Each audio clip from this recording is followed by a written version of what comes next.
Good evening and welcome to Moral Politics. I'm your host, Bill Lowford. Jews who are committed to Israel should not challenge or ignore facts of wrongdoing. It is not anti-Semitic to criticize Israel for its harsh treatment of Palestinians. Sympathy for Palestinians results from their suppression by Israel for over 60 years. I paraphrase the statement by Rabbi Ben Zion Gold, scholar and Holocaust survivor. My guest and author, Dr. Alice Rothchild, quoted Rabbi Ben Zion Gold in her book, Broken Promises, Broken Dreams. Tonight, we discuss the theme in Dr. Rothschild's book about awakening to the truths of Israel. It is a courageous book. It is my distinct honor to welcome Dr. Rothchild as guest to Moral Politics. It's a pleasure to be here tonight. Thank you.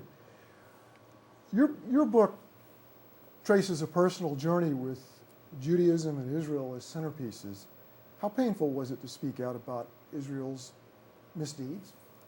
Well, this was a gradual process, and I think it's important to remember where I was starting from, because like many Jews who grew up in the 50s, I grew up with a very uncritical view of what was going on in Israel and with a total lack of knowledge of the real history of the region. So this awakening happened over the process of my becoming a more politically aware person. Were you raised observant? I was raised in a conservative temple where I went to Hebrew school 3 days a week. I had a bat mitzvah. My family made a pilgrimage to Israel when I was 14. We didn't keep kosher, but it was very clear that we were a Jewish family growing up in a small New England town, that I was expected to marry a Jewish man, that I was part of the continuum of Jewish history. And my mother was a writer about Jewish topics, so Jewishness was a very core tenet in my family. So you had all the narratives that one could have about Judaism and all the myths that we see as myths today about Israel and Judaism of the day. I didn't think they were myths. I grew up in a cultural context, which was the cohesive sort of tribal Judaism with some religion thrown in, but not fully orthodox. So none of the contradictions that we talk about today were absolutely not. Absolutely not. You know, I mean, you got to remember that Golda Meir said, you know, there were no Palestinians. This is a land without a people and a people without a land. I bought that. And there was no reason why I wouldn't buy that, because I had no information to the contrary. How much of a role did the Holocaust play in this shaping these narratives that shaped you? I think the Holocaust is critical in understanding this conflict.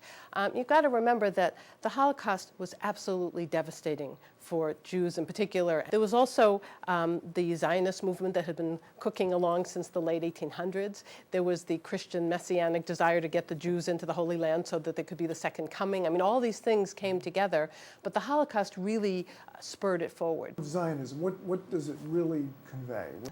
There are Zionists who feel that this is an area of the world that'd be for Jews only, and there's everything in between. There are Zionists who feel that we have a right to a nation because, you know, French people have a right to France. I mean, there's all sorts of varieties of Zionism. You mentioned in your book Jewish sensibilities. Now, are we coming close to what Jewish sensibilities are when we talk Holocaust? The Jewish sensibilities mean, when does the edge hit anti-Semitism? So a lot of people get afraid of criticizing the behavior of the Israeli government because then they're accused of anti-Semitism. Right. And I would argue that there's a tremendous difference between being critical of an occupation or the invasion of Gaza and being anti-Semitic. Anti-Semitic means that you hate someone because they're Jewish.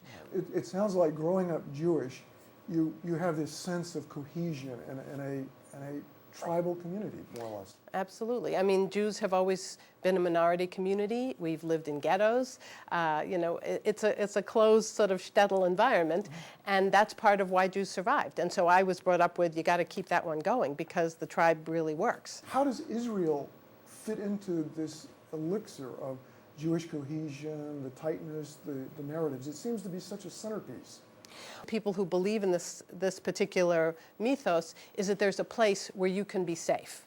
And that's what's so ironic about the way Israel has been evolved as a society, is that originally people were going there for safety. Growing up, there really wasn't a lot of debate contrary to Israel. if you look at, back in the 70s, the U.S. State Department said that, ongoing settlements were against a Geneva Convention, which is an international convention. I didn't know that. I mean, it wasn't part of the public debate. And certainly within the Jewish community, and still today within the Jewish community, there is little to no debate, although there's more now. You talk about it in your book.